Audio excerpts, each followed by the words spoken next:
Atos 2, versículos 1 a 13. A descida do Espírito Santo. Diz assim a palavra do Senhor: Ao cumprir-se o dia de Pentecostes, estavam todos reunidos no mesmo lugar. De repente, veio do céu um som como de um vento impetuoso e encheu toda a casa onde estavam assentados. E apareceram distribuídas entre eles línguas como de fogo, e pousou sobre cada um deles. Todos ficaram cheios do Espírito Santo, e passaram a falar em outras línguas, segundo o Espírito lhe concedia que falassem. Ora, estavam habitando em Jerusalém judeus, homens piedosos, vindo de todas as nações debaixo do céu. Quando, pois, se fez ouvir aquela voz, afluiu a multidão que se possuiu de perplexidade, porquanto cada um os ouvia falar na sua própria língua. Estavam, pois, atônitos e se admiravam, dizendo: Vede, não são porventura galileus todos esses que aí estão falando? E como os ouvimos falar, cada um em nossa própria língua materna?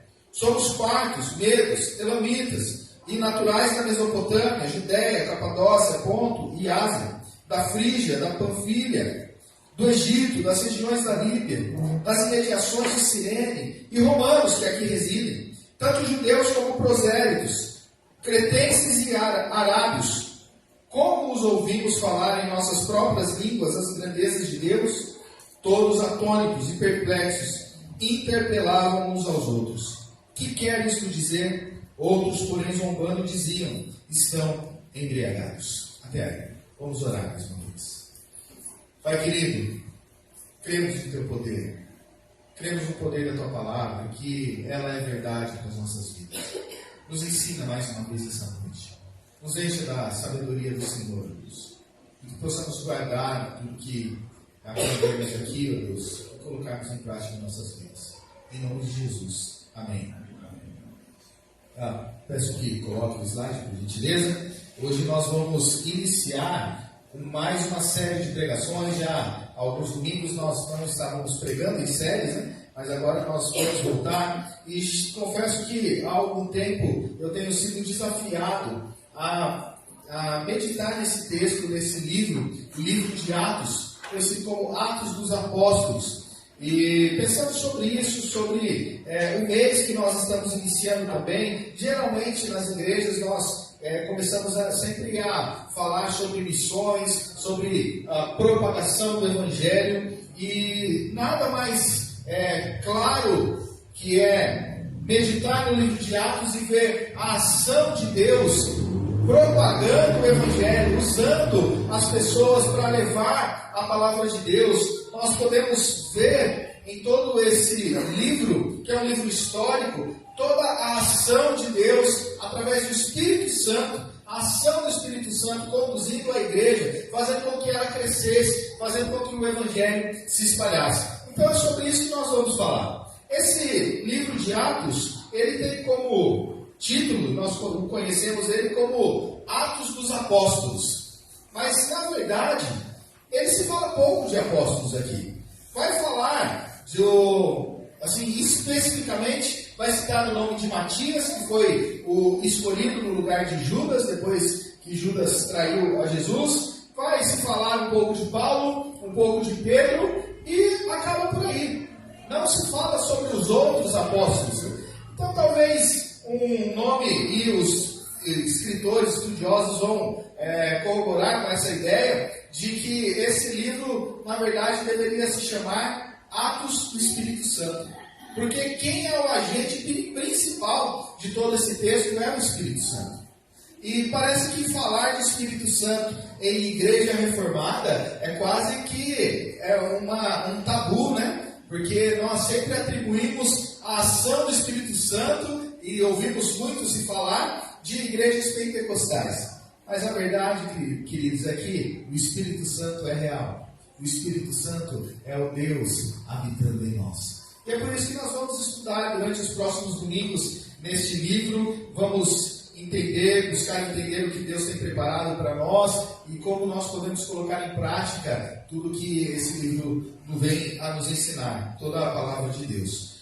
Como eu já disse, esse livro ele é um livro histórico escrito por Lucas. Lucas não foi um dos 12 apóstolos, né? Lucas ele era um médico que acompanhou Paulo em algumas viagens e ele mesmo foi testemunha ocular. Então, quando ele vai escrevendo o texto, ele vai dizendo: olha, e nós vimos que aconteceu isso e tudo mais. Então, ele se coloca dentro da história. Então, ele foi aquela pessoa que acompanhou todos os acontecimentos aí históricos. Esse livro ele é dedicado a uma pessoa, a Teófilo. Como o próprio Evangelho de Lucas é dedicado também a Teófilo. O livro de Atos ele é uma continuação do Evangelho de Lucas. Então, quando nós lemos aqui que esse livro é interessado a Teófilo, nós podemos aqui escolher uma das duas conclusões. Quem era Teófilo? Teófilo significa amigo de Deus. Teo significa Deus e Filos é filho, né? Então, aqui significa, é amigo, né? Filho é amigo. Então, é amigo de Deus. Então, muitas pessoas, ou alguns estudiosos vão dizer que este livro foi escrito para a igreja, para todas aquelas pessoas que buscavam a Deus, que queriam conhecer um pouco mais de Deus. Mas existem outros que vão dizer que, na verdade, Teófilo era, sim, uma pessoa que existiu, uma pessoa com muitos recursos também, muito provavelmente um grego, e esse homem que buscou a Lucas para aprender um pouco mais de Deus e pediu para que Lucas escrevesse, então, esses dois livros, o Evangelho de Lucas e também Atos dos Apóstolos. Por que se pensa isso? Porque escrever um livro não era barato na época, não era fácil. O preço para ter um pergaminho e se escrever e gastar tempo com aquilo era muito caro e muito valioso, muito difícil de se fazer. Então, por isso que se entende que existia alguém bancando este livro. E quem era quem bancava o livro? Era o próprio Teófilo. Então, existem essas duas possibilidades. Não muda muita coisa para nós, mas nós podemos entender que essa mensagem de fato é para nós. É uma mensagem viva para o nosso coração nos dias de hoje. Atos dos Apóstolos ou Atos do Espírito Santo não é apenas um livro histórico, mas é um livro vivo. Ele tem 28 capítulos e nós, enquanto Igreja do Senhor, estamos vivendo Atos 29. Nós somos a continuação viva deste livro. Então é sobre isso que nós vamos meditar hoje. Um dos pontos muito fortes aqui do texto é o que nós acabamos de ler, do livro é o que nós acabamos de ler, que é a descida do Espírito Santo. Antes disso, quando nós damos uma olhada no capítulo 1, nós vemos que Jesus inicia falando sobre a sua permanência ali quando Jesus Cristo ressuscitou. E pode passar mais, por favor. Quando Jesus Cristo ressuscitou e esteve com seus discípulos por 40 dias. Como que ele esteve com seus discípulos? Ele esteve morando com eles o tempo todo ali? Não. Eram manifestações, né? Jesus Cristo aparecia a eles em determinada situação, ensinava algumas coisas, depois ia embora, depois aparecia para outros, e assim que aconteceu. Tem relatos que certa vez Jesus apareceu para 500 pessoas. Então Jesus Cristo estava junto com essas pessoas. E o texto diz que ele fazia e ensinava. E eu achei interessante o texto que a Camila leu hoje, né, que os presbíteros são modelos. E Jesus Cristo era assim que ele agia. Ele primeiro fazia, ele mostrava e depois ensinava. Ele mostrava com atitude e depois falava como que se devia fazer. Então, nós vemos essa didática de Jesus. Jesus ele ensinou várias coisas para aqueles discípulos, deixou mandamentos, é o que diz o versículo 2. Aqui, nós não sabemos muito bem quais são esses mandamentos que foram deixados durante esse tempo, mas logo em seguida desse relato, nós vemos que existe a escolha de Matias, né, do apóstolo que foi escolhido no lugar de Judas. Então, muito provavelmente, o próprio Jesus Cristo instruiu os seus discípulos, os seus apóstolos, a escolherem alguém para tomar o lugar de Judas ali, como os 12 apóstolos, sabendo que o número 12 é algo muito simbólico na Bíblia, que se refere às 12 tribos, né, do povo de Deus e tudo mais. Então, por isso era necessário ter esses 12 apóstolos. Deixou também uma instrução muito clara, Atos 1:8.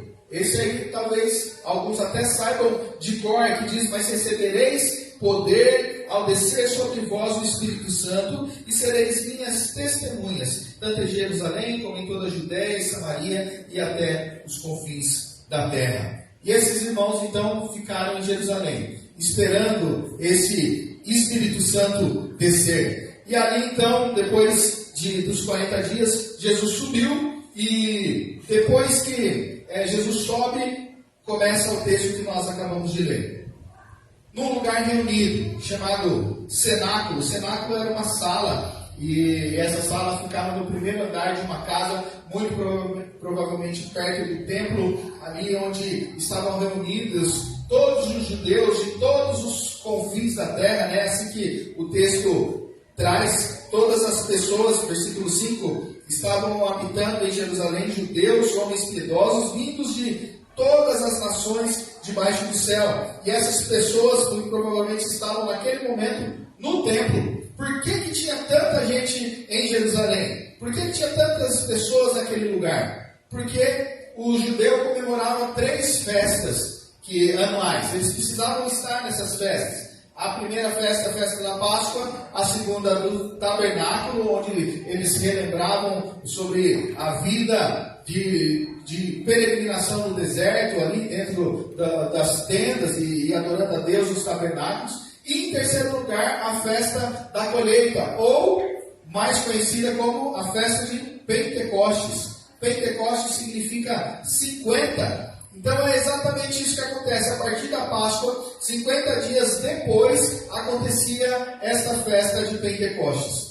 E esses discípulos estão reunidos ali dentro deste lugar, estão lá no cenáculo, sem saber quando que o Espírito Santo viria. E ali eles, muito provavelmente adorando a Deus, reunidos ali no nome do Senhor, em torno de 120 discípulos. Não eram apenas os apóstolos que estavam ali, mas estavam todos os seguidores de Jesus naquele lugar. E ali então acontece algo sobrenatural.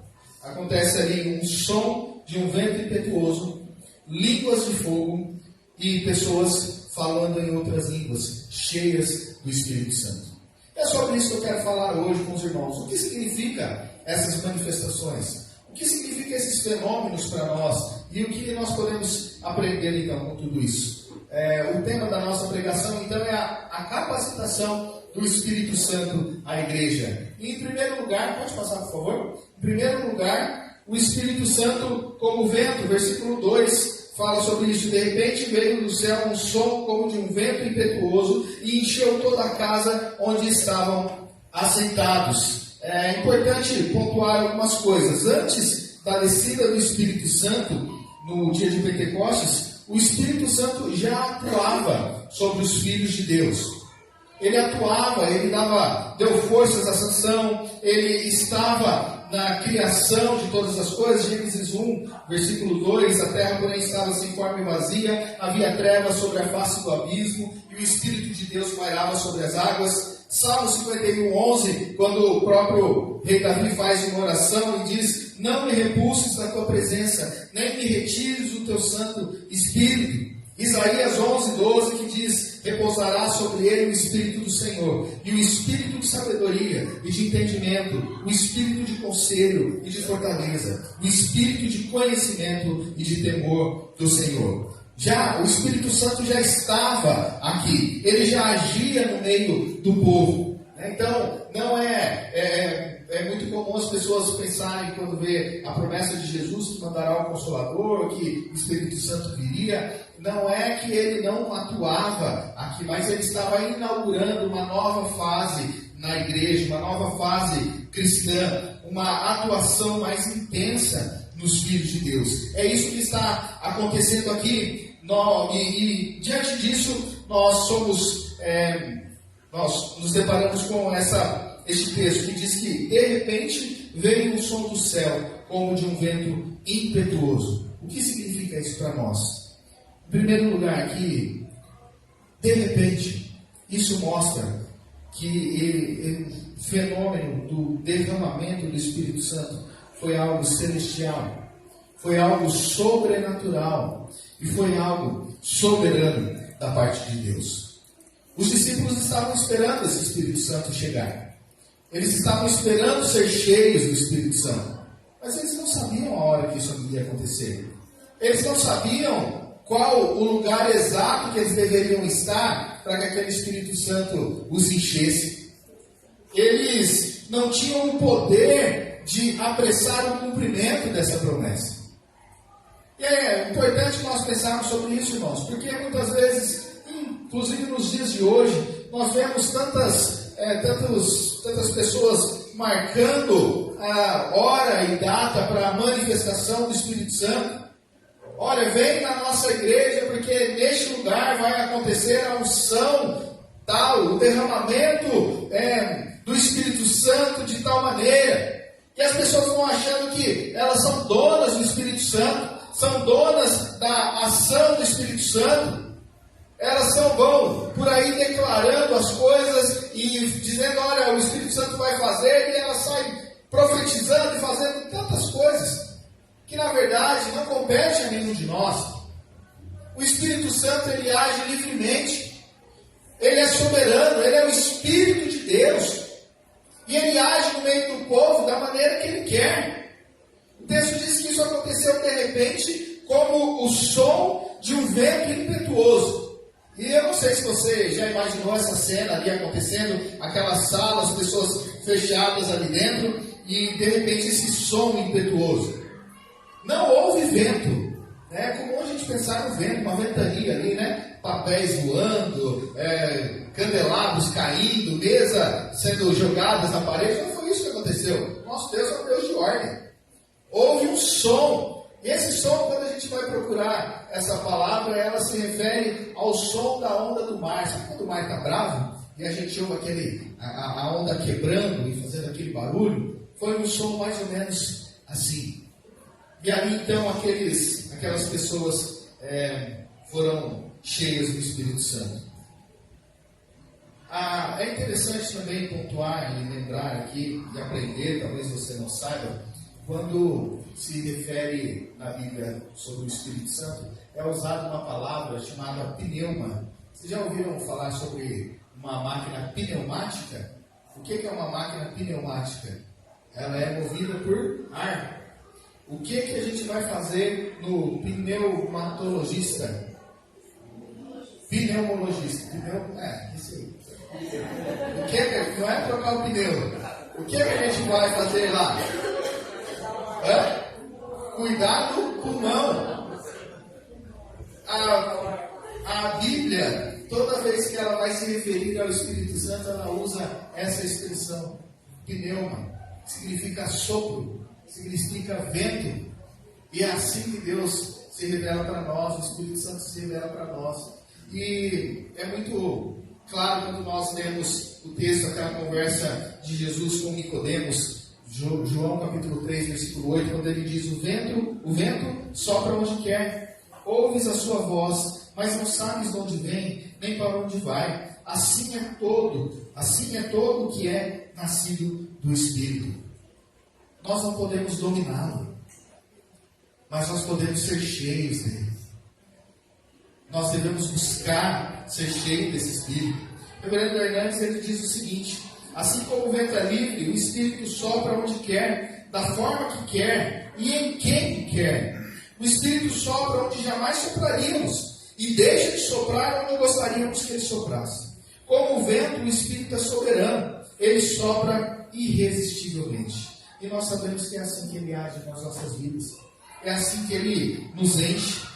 É assim que ele nos capacita a entender a mensagem do Evangelho, através da regeneração. É ele que vem e toca em nós e nos capacita a entender a mensagem do Evangelho. É ele quem nos mostra quando nós estamos em pecado. É ele que intercede por nós com gemidos inexprimíveis. É ele que nos consola diante de tanta luta que nós passamos, tanta tristeza que nós vivemos. É ele que nos guia e nos ajuda na nossa caminhada para a eternidade. Quando ele sopra, ninguém pode detê-lo. Quando ele nos enche, ninguém pode nos conter. O Espírito Santo é a vida de Deus em nós. Nós conseguimos sobreviver sem o ar. Nessa pandemia, quantas pessoas morreram sem poder experimentar algo gratuito, algo que nós temos em abundância? Ar.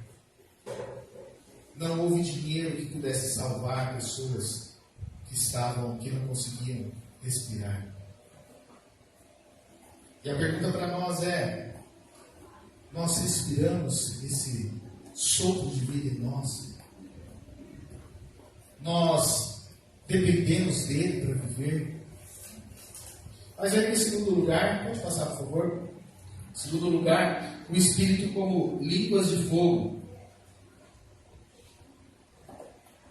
O segundo fenômeno que aconteceu foi um tipo de materialização do Espírito Santo como fogo. Aqui o texto trata como língua, mas a gente não sabe ao certo se foi uma língua mesmo, se foi labaredas que apareceram naquele lugar de uma maneira muito intensa e elas se dividiram e foram para cima de cada um. Essa aqui é uma tentativa de mostrar o que aconteceu. O fato é que o fogo estava ali presente. E a palavra de Deus mostra de diversas maneiras a manifestação divina através do fogo. Nós lembramos, quando olhamos o Velho Testamento, a sarça lá no deserto, o fogo que não consumia a sarça. Salomão, quando consagra o templo do Senhor e desce fogo do céu sobre o templo. Elias, quando ora e o fogo desce do céu e consome toda a oferta, a água que estava em volta, até o altar que tinha sido erguido. A presença de Deus como coluna de fogo, aquecendo as pessoas que estavam no Egito, ali em meio à noite fria no deserto, trazendo luz, trazendo segurança, trazendo o calor. Deus é fogo. A palavra de Deus também é fogo. E se Deus é fogo, se a palavra de Deus é fogo, se o Espírito Santo de Deus é fogo, porque muitas vezes, dentro das igrejas, nós não sentimos esse fogo? Porque muitas vezes, na nossa vida, nós não sentimos arder esse fogo em nós? Isso é algo muito preocupante, queridos. E eu não sei se você já parou para pensar sobre isso, sobre como anda a nossa vida, como anda essa vontade de servir a Deus, de como nós somos impactados por esse fogo. Certa vez perguntaram para um grande pregador, Dwight Moody, perguntaram como podemos experimentar um reavivamento na igreja. E a resposta dele foi: acenda uma fogueira no púlpito. John Wesley, ele disse para alguns pastores: ponha fogo no seu sermão, ou ponha o seu sermão no fogo. Quantos, vou falar da minha classe agora, né, dos pastores, quantos pastores têm tomado o lugar no púlpito para pregar autoajuda, para pregar analogias, para pregar mensagens que só vêm a encher cada vez mais o ego do ser humano, que vem a colocar o ser humano no centro e tirar Deus do centro, colocar Deus como apenas um serviçal do ser humano. E isso enfraquece a igreja, isso enfraquece o povo de Deus. E nós precisamos, e agora falo dos pregadores, serve para os presbíteros também, né, que precisam estar aptos para pregar a palavra de Deus. Nós precisamos buscar o fogo do Espírito Santo, buscar o poder do Espírito Santo. O apóstolo Paulo pedia em suas orações para as igrejas, para que elas orassem, para que ele pudesse pregar o poder do Espírito Santo. Porque se não for guiado pelo Espírito Santo, não vai passar de uma palestra. de uma palestra motivacional, onde se usa alguns instrumentos ou artifícios da psicologia para poder impactar outras pessoas. Mas, na verdade, essas pessoas não foram impactadas pelo poder do Espírito Santo. São impactadas por outras coisas, pela emoção, pelo ambiente, pelas luzes do local, pela boa qualidade do som. Mas, passado poucos dias, toda aquela animação já se esfriou. É necessário buscar o fogo do Espírito. Agora que eu bati na minha classe, agora chegou a hora de falar também de toda a igreja. Os que não vêm ao culto, mas os que precisam também do fogo do Senhor. Quando nós pensamos sobre fogo, nós podemos lembrar do processo de purificação do ouro. Vocês conhecem esse processo? O ouro ele é aquecido a um grau muito alto de calor, para que ele possa derreter e toda a impureza possa subir. Ali tudo que não é ouro começa a subir na superfície ali, e ali o ourives então começa a retirar toda aquela impureza para que fique somente o ouro puro. Não deve haver impureza, porque se houver impureza, aí tem coisa errada. E trazendo para nós, irmãos, trazendo aqui para a nossa vida, se a liderança precisa experimentar esse fogo, a igreja também precisa experimentar esse fogo. Nós precisamos cada vez mais buscar ser pessoas puras, e nós só vamos fazer isso através do fogo do Espírito Santo. Porque, como eu disse aqui, o Espírito Santo é aquele que nos chama para uma vida diferente, para uma vida de santificação. E retirar essas impurezas da nossa vida é quando nós nos debruçamos na palavra dele, quando nós buscamos aprender mais dele.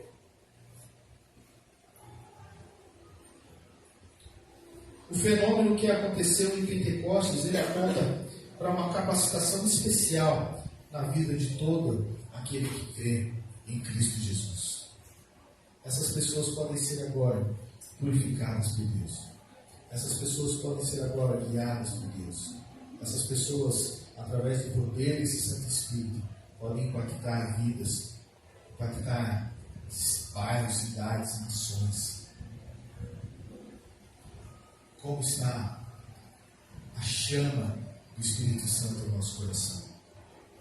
Terceiro lugar, pode pensar no os discípulos cheios do Espírito Santo. Agora chega na parte que todo mundo queria, né?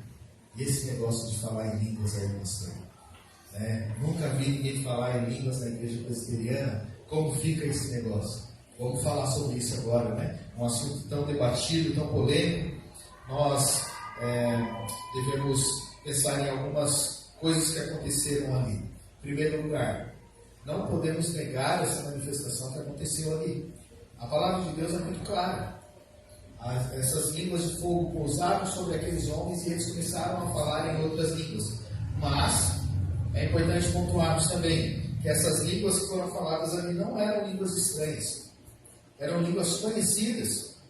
As pessoas que estavam em Jerusalém eram pessoas de várias nações e de idiomas diferentes. É o que o texto aqui nos mostra. Nós acabamos de falar aqui no versículo 9 como que quantas pessoas tinham naquele lugar.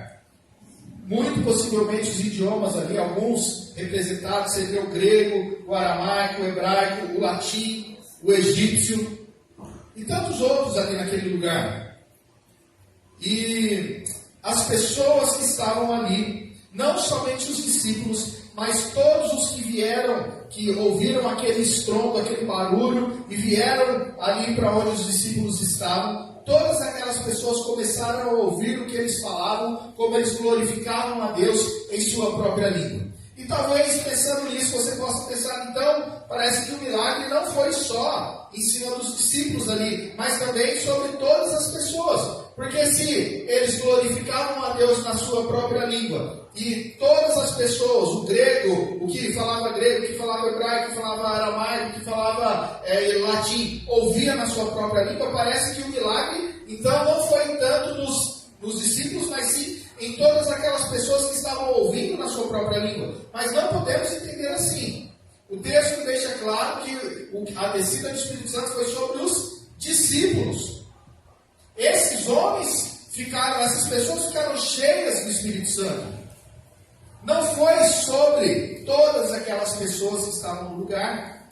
Porque se todas aquelas pessoas tivessem experimentado desse mover do Espírito Santo naquele lugar, o texto, versículo 13, não encerraria dizendo: outros, porém, zombando, diziam: estão embriagados. Portanto, ali, quem experimentou dessa ação miraculosa, dessa ação sobrenatural, foram os discípulos. E não foram apenas os 12 apóstolos também. Foram todos os 120 que estavam reunidos naquele lugar. Então, o que esse texto tem a nos ensinar? Ele aponta para 3 coisas que faz muito sentido para nós. A primeira coisa, ele demonstra a universalidade da igreja, ou seja, agora todos os discípulos estão aptos para cumprir o que disse Jesus lá em Atos 1:8. O que Jesus tinha dito mesmo? Nós acabamos de ler: recebereis poder ao descer sobre vós o Espírito Santo, e sereis minhas testemunhas, tanto em Jerusalém como em toda a Judéia, Samaria e até os confins da terra. Agora eles estão capacitados a pregar o Evangelho a todas essas pessoas. Estão capacitados a poder ir e levar o Evangelho a todas as pessoas, de todas as línguas, de todas as raças, de todas as nações, porque o Evangelho não é apenas para os judeus, mas é para todos os escolhidos de Deus, e que não sabemos quem são os escolhidos de Deus. Mas qual que é o nosso papel? Pregar o Evangelho a toda criatura. E nós somos capacitados pelo Espírito Santo a fazer isso. E essa demonstração de outras línguas sendo faladas ali aponta para essa verdade. O mundo inteiro precisa conhecer o Evangelho. O mundo inteiro precisa ouvir a mensagem do Senhor. Quantas pessoas estão vivendo em suas vidas, caminhando para o inferno, e nós muitas vezes nos calamos. Eu comentei na semana passada sobre os moravianos. Vocês lembram disso?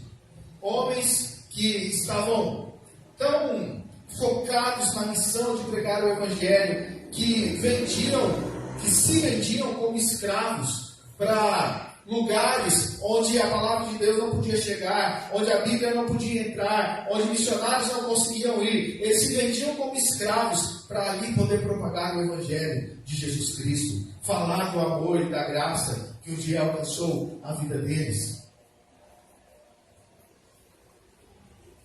Outra coisa que este texto aponta para nós vocês lembram na Bíblia algum lugar onde se teve muita falação ou muitos idiomas diferentes ali? Torre de Babel. Eu não sei se você já leu, quando começou a ler a Bíblia aí de capa a capa, quando você está lendo a Gênesis, parece que é uma história que está tão aleatória ali no meio. Parece que é uma história que não tem nem muito sentido. O que Deus quer falar para nós ali com essa história da Torre de Babel? Para você que não conhece, Gênesis 11, 4-6 diz: disseram: 20, edifiquemos para nós uma cidade, uma torre cujo topo chegue até aos céus, e tornemos célebres o nosso nome, para que não sejamos espalhados por toda a terra. Então desceu o Senhor para ver a cidade e a torre, que os filhos dos homens edificavam. E o Senhor disse: eis que o povo é um, e todos têm a mesma linguagem. Isto é apenas o começo. Agora não haverá restrição para tudo que intentam fazer. E o que Deus fez então? Dispersou todas as pessoas. Várias línguas foram criadas ali. E aquelas pessoas ali pararam com aquela construção e foram embora. O que esse texto tem a ver com Babel? Se aquilo foi uma maldição, agora essa variedade de línguas faladas traz aqui, na verdade, uma bênção especial para toda a nação. Se a maldição da confusão foi colocada, agora ela é desfeita. Mesmo que o idioma mude, mesmo que a gente saia daqui e vá lá para a Europa e conversar com algum cristão, mesmo que a gente não entenda o que ele está falando por causa do seu idioma, o foco da vida é o mesmo: é servir a Deus. Deus nos une agora a uma linguagem universal, a linguagem do Espírito Santo. Deus nos chama agora para viver como um povo só, independente do idioma, independente da língua, independente da raça, independente da nação. E por fim, também isso aponta para um juízo para os judeus. 1 Coríntios 14, 20 e 21 diz assim: Irmãos, não sejais meninos no juízo, na malícia sim, sede crianças. Quanto ao juízo, sede homens amadurecidos.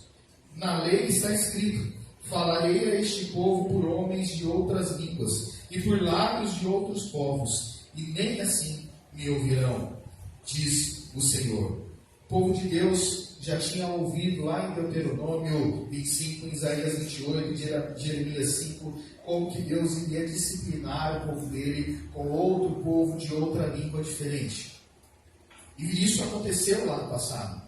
O povo de Deus foi levado cativo pela Babilônia e pelos assírios. Outro povo que falava outra língua dominou sobre o povo de Deus. E agora, aqueles que conheciam muito bem essa história, que conheciam muito bem essas profecias que foram ditas lá atrás e que se cumpriram, para aquelas pessoas faz muito sentido ver outras pessoas agora falando em outras línguas. Porque para elas conseguem entender que aquilo era um aviso sobre o juízo de Deus também para os judeus. O Evangelho é para todos. O Evangelho agora não é só mais para o judeu. E o judeu que não entender a mensagem do Evangelho, o judeu que não crê em Jesus Cristo como Senhor e Salvador, será condenado. O foco do texto aqui então não é dizer que todos os que recebem o Espírito Santo vão falar em línguas, mas é que todos os discípulos estavam cheios do Espírito Santo. Todos aqueles estavam cheios do Espírito Santo. Aquelas pessoas, aqueles discípulos já eram pessoas salvas. O próprio Jesus fala por 3 vezes sobre isso. A gente vê isso lá em João 13, 14, João 15, 3, João 17, 12, João 13, 10 diz assim: declarou-lhe Jesus: quem já se banhou não necessita de lavar senão os pés, quanto ao mais está todo limpo. Ora, vós estáis limpos, mas não todos, quando ele se referia a Judas. Então essas pessoas já eram pessoas que tinham entendido a mensagem do Evangelho, pessoas que já tinham crido em Jesus Cristo, pessoas que já tinham sido salvas. Mesmo assim, ainda Jesus soprou sobre eles o Espírito Santo, João 20, 22. E havendo dito isso, soprou sobre eles e disse-lhes: recebei o Espírito Santo. Agora é importante nós pontuarmos uma coisa: ter o Espírito Santo é diferente de ser cheio do Espírito Santo. Ter o Espírito Santo é diferente de ser cheio do Espírito Santo. Todo aquele que crê em Jesus Cristo, que entendeu a mensagem do Evangelho, tem o Espírito Santo. O Espírito Santo agora mora em nós. Nós somos a habitação do Espírito Santo. Somos templo do Espírito Santo. Agora a questão é: estamos cheios desse Espírito Santo? Porque a palavra de Deus nos exorta para nós estarmos cheios desse Espírito. E o que é estar cheio do Espírito Santo então? Estar cheio do Espírito Santo é ser controlado por Ele nas nossas ações, em tudo que nós fazemos. É ser andar com Ele. Gálatas 5:25 diz: se vivemos no Espírito, andamos também no Espírito. Ser cheio do Espírito Santo é não apagá-lo, ou seja, não dar ouvidos a Ele. Não apagueis o Espírito. Diz lá em 1 Tessalonicenses 5:19. Nós precisamos buscar estar cada vez mais cheios. E a palavra de Deus nos diz que é possível fazer isso. Efésios 5:18 diz: e não vos embriagueis com vinho, em que há dissolução, mas enchei-vos do Espírito. Ser cheio do Espírito é frutificar o fruto do Espírito. Gálatas 5, 22, 23 diz: mas o fruto do Espírito é amor, alegria, paz, longanimidade, benignidade, bondade, fidelidade, mansidão, domínio próprio. Contra essas coisas não há lei. Queridos, esse Espírito Santo que desceu lá em Pentecostes, de uma maneira especial, inaugurando essa nova fase cristã não vai descer de novo. É tão bonita aquela música, né? Eu navegarei no oceano do Espírito. E aí a gente começa a cantar, né? O Espírito que desce como fogo, como em Pentecostes e enche de novo. Ele não vai mais descer como em Pentecostes. Isso foi o cumprimento de uma promessa. Como em Pentecostes, ele não vai mais descer. Mas ele habita em nós. E nós precisamos buscar estar cheios desse Espírito Santo.